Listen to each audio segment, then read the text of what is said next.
The classic way of doing the news and TV is no longer should stay, because people make their own media. Social media is people's media, citizen media. It's about everyone carrying a phone became a producer. It became much more faster and much more telling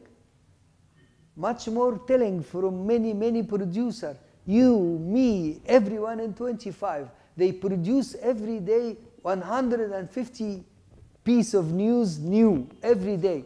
While classic media used to work very hard, sit in air condition, write good scripts, and produce one piece. So 25 is a mix between classic media and social media. It's the media which people want to see. It's also not fancy. We didn't build one set. We didn't pay 1 penny on doing a good furniture and good coloring and good designs. We use nature, we use life. We get singers, we make them sit on the bank of the Nile and sing. It's the best setup you can ever get in your life. And it's also closer to people. Because people, where in the world do you see this fancy setup of TV station with fantastic colors and lighting? Where in our world did this happen? We coming back to the world, and we coming back to the young people who can express about the world much better and much faster and much more productive and much more informative than classic media. Everything is interactive. If broadcasters and television people think they're gonna work by themselves any longer, they are wrong. There is no chance to sit in a fancy desk and write scripts about what's happening in the street. People in the street are much more capable to tell you about themselves. They have in the tube 24-hour new ideas, new movies, social media, what they have in their mind, what they think about. So everything of that is coming to 25. And this is how, as much as the Egyptian revolution will change the world, 25 will change the media of the world.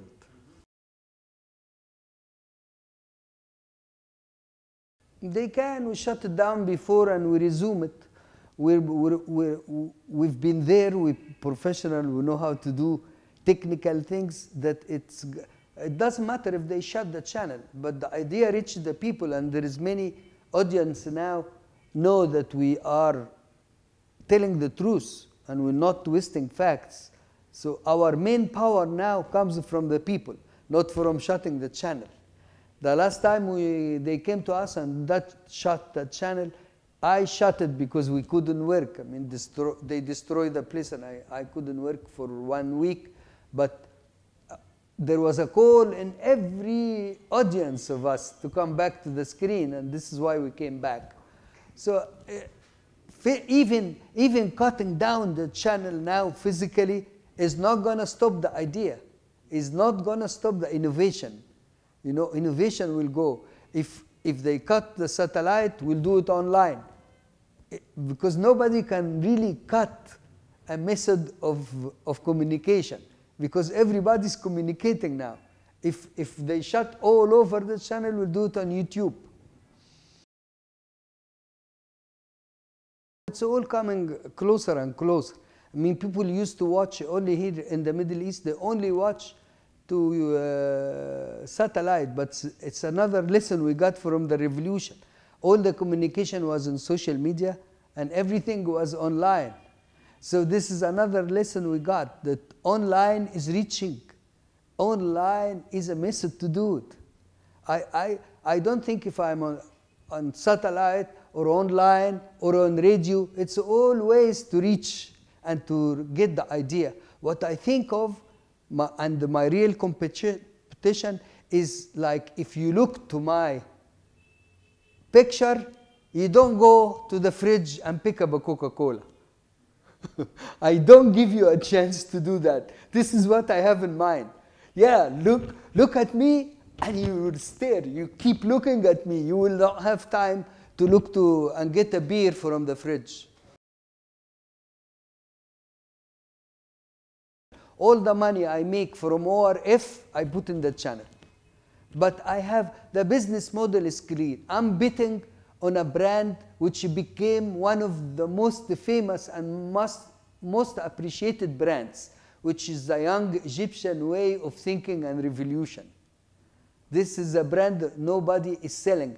It will take time, but I am sure we'll get advertisers at the end. The Egyptian Young Revolution is launched, and it's reaching you in Vienna. It's reaching in front of the stock market in New York. It's reaching everywhere. The Egyptian revolution in its orbit. And no one, even military, can take it down. No one can take it down.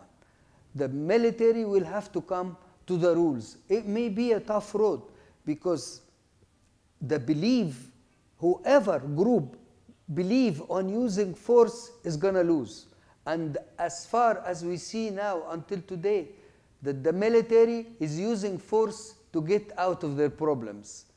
This is not acceptable, and the international world will not acceptable. Challenging problems, getting over it will only be solved by the people and the young people, not by force. So whoever sector will think that force will be a solution for problems, he's going to lose at the end. And the first losers will be the military rulers. Military will have to give power to civil group. Of course, they will. I can't say when, but the more they use force to get over the problem, the more I'm quite sure that their end is coming closer. You know, as I told you, I've been 40 years in this business. I don't feel fear. I fear about the others. I fear about the young people who go in the square every day and face challenge and face this. When it comes to me, you know, I am there. You know, I know that after 40 years in the business, nobody can really get to your level, even if they killed you, even if they kill you.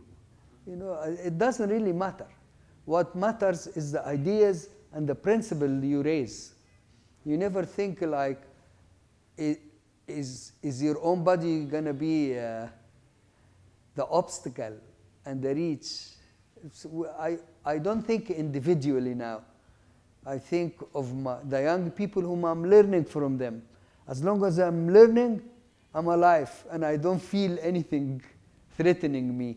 I learn from the young people how they think for the future, and how they express about themselves, and how they have the power not to twist facts.